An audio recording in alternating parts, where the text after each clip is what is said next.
What's good, YouTube? It is Wumbo here, and we are here today with. Andre Mroz. And what did you do? I got top 32 at the NAWCQ. Exciting. Any shouts before we get into the deck profile? Yeah. I guess shout outs to the guys at Falsey South. Shout out to the guys at Ghost. I think that's pretty much it. Right on. All right, let's get into the deck list. Cool. So I played FIENDSMITH YUBEL. Start off, obviously, Dark Beckoning Beast package. Yep. Gotta run these. This guy sucks. Yeah, but you kind of just like have to, right? Like that was the same termination I came in the deck, where it's just like the one card combos with when you draw gates is just too strong. Yeah. Yeah. Opened him way too many times, but you just gotta run. Yeah, for sure. Triple Throne. Best card in the deck, probably. This card does way too much for you. Mm-hmm. Terraforming, obviously. 3 copies of Centaur Lotus. Not too much to explain there. Yep. YUBEL package. Cool. This guy's also a brick. Not as bad of a brick. So, did you ever find, because I've seen some lists do this, did you ever find yourself wanting 2 of the OG YUBEL to be able to go for like Varudris plays and then still have the fall with Phantom? Or did you just play around that when you were making your end boards most of the time? I used to want 2 YUBELs, but I think the end board right now is resilient enough. Yeah. Especially with Desiree. Yes, that definitely. You don't really need to have both it and Varudris a lot of the time. Phantom does a lot of the heavy lifting for you. So I don't think I'd ever bump it up to 2. Yeah, definitely. Just 1 copy of Nightmare Pain. Sucks when this gets banished off SP. You want to do your best to avoid that. Otherwise, this card's also just insane. I ran 2 copies of Grave Squirmer. I think this card's just too good to run at 1. Eventually you're going to banish it, and then you'll probably end up wanting a second one. Running 2 also makes for a really good side pattern, because you can just easily get rid of one of these going second, even going first. Unchained package, not too much to say here. I used Chamber over the Escape. I think most people are on Chamber right now. Yep. FIENDSMITH package, 3 copies of the Boy, 1 copy of Tract, 1 Lurie. Not too much to say here either. It's pretty standard. Was there any ever consideration to play 2 Tract? Because that was something I kind of debated too, because I know with like the new TCG exclusives, there are a lot of good 1-card combos you can do with 2 Tract, but also like space is tight. Yeah, so definitely. I practiced a lot with 2 Tract. I really only cut it to 1 because there were just too many cards that I wanted to run in the deck list, and I didn't want to hit 45 because I think even while Snake Eye can be really consistent at 45, I don't like this deck's chances at higher than 44, which is what I'm running right now. Yeah. That's funny too, because I literally actually played 44 on my list too, and that seemed to like be a good number, just the amount of starters that seem to be in the deck. So yeah, I definitely feel like that's a good call. Yeah, and I did end up breaking like twice, so. Yeah. Non-engine, 3 copies of Ash, 3 copies of Infirm, 3 copies of Droll. Mained 2 Bestials. These were crazy. Keep maining these. 2 Nibs in the main and 1 Mourner. So the idea behind this was that Nib is not good into every deck, especially Tempai. You don't want to see this going into Tempai. I don't think it's even really good into the mirror. I tended to side these out for better cards. The 1 Mourner is kind of a good luck charm, honestly. I saw it when I needed to and didn't see it when I didn't need to. But also, if you run only 1, you can never draw 2, and then you won't brick on it. So fair enough. How are the Drolls for you? Because I've seen like very altering opinions on this card after people from Nats. Droll felt great pretty much all day. Okay. Seeing it into stuff like Tenpai feels really good because you know that they are not going to drop Kaiman in the battle phase on you. You know that Snake Eye like limits all of its. They're not just going to like drop the FIENDSMITH on you in the middle of the combo, right? Like all of their plays kind of become a lot more linear. Yeah. As soon as Droll's in play, I really liked Droll. I know. Called by, of course, great card. And then I ran 2 talents. Not going to complain about the talents. They did fine. Yeah. I don't think I'd cut them for anything else. Yeah. Yeah, all right. And you said 44 in main deck, right? 44 main deck. Cool, right on. Let's do the extra next. Cool. So for the extra deck, I did 2 copies of YUBEL and 1 Varudris. This is pretty standard in every YUBEL list. Wouldn't change that. Yama, Rage, of course. Thing to link Rage into, also good. Apo, ban this card, please. So I ran Muckraker. Mixed feelings about this card. Didn't really come up ever. It was actually just a thing to link 2 effect monsters into a lot of the time. Sometimes I would need to clear Shavara from my field, so I would just make this. Again, protection effect didn't even come up.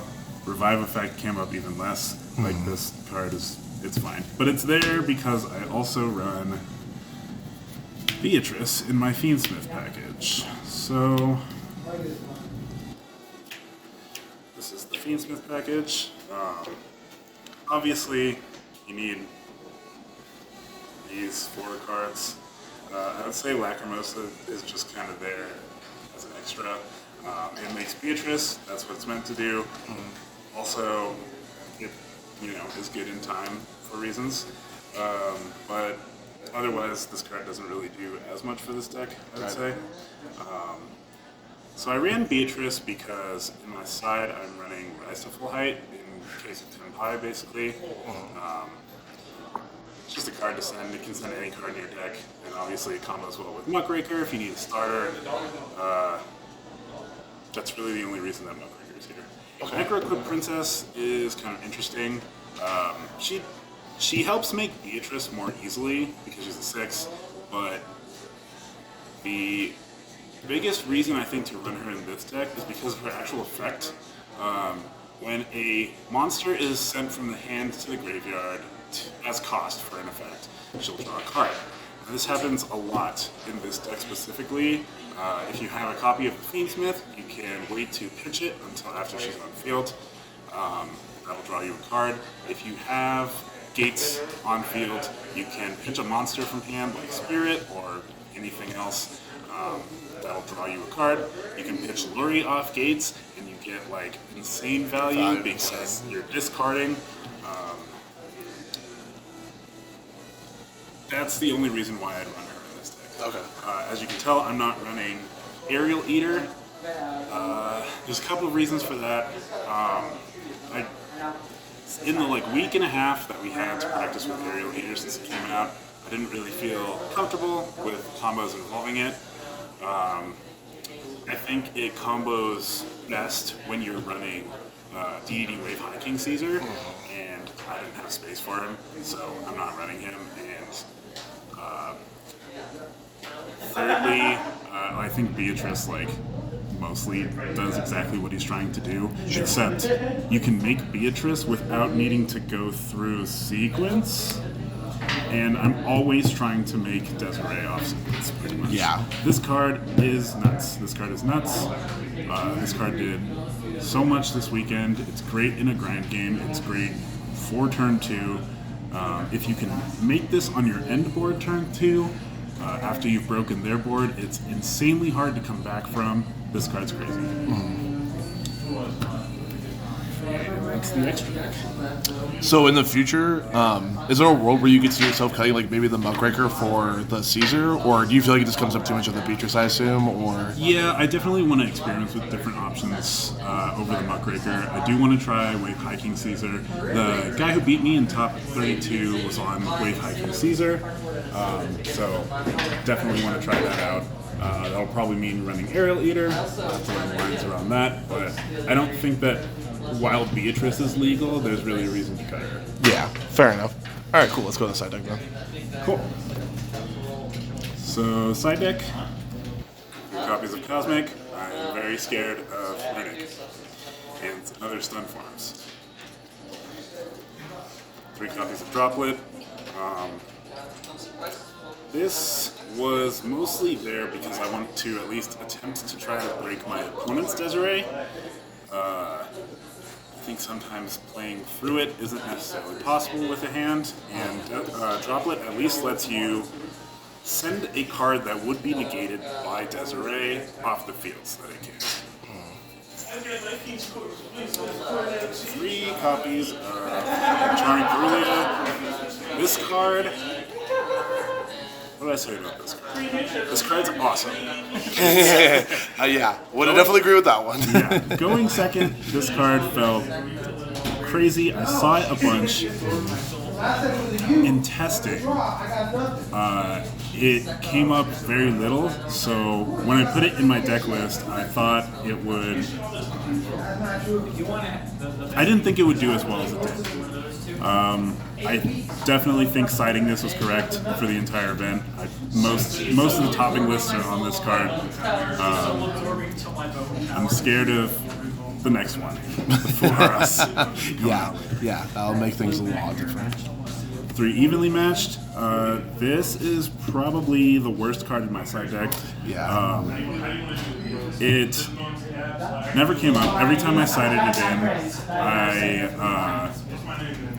I never saw it. The one time I did see it was against a lab player. I saw it duplicate, which was good because they lovely popped one of them out of my hand, but it didn't matter because I still lost that game. So I don't think this card is like great. Theoretically, it was also supposed to be there to handle stun, but I didn't run into any stun players. So yeah, that was gonna be my question. I'm like, with the Kazakhstan evenly, like, hopefully you played. Oh, I shouldn't say hopefully you played stun, but it would have been worth it to play stun. But if not, then it's like, yeah, that feels bad. Yeah, interesting. Yeah, this card never came up. Yeah. And then the last 3 cards, the third copy of Nib, because I didn't think it was great, I put 1 copy on the side. I think this card needs to be in your deck list somewhere, because it's still a good card, but I didn't want to see it, especially at multiples, if I'm like going second into a matchup where it's just not very good. So I would side this in for like Snake Eyes, usually. I played a ton of Snake Eyes, so yeah, definitely brought that in a lot. Rise to Full Height is here for, as I mentioned earlier, Tenpai. You make Beatrice, you send this to your graveyard. They can't really possibly KO you that turn. Not to mention, this also has a really funny interaction with Nightmare Pain. If you have a YUBEL monster on the field and you Rise to Full Height something else, then they still can't attack, even if that monster is still on the field. Yeah. And then another card that never came up. Theoretically, this card is really good into Snake Eyes, of course. That's why you would side it in the first place, but I never saw it. It is at 1, so that makes sense. Would I cut it? Not sure. It is still very good in a Fiends themed deck, but like I said, never came up at all. So. Perfect. Awesome. Well, thank you so much for the deck list, and hopefully we see some more tops. Yeah, sure.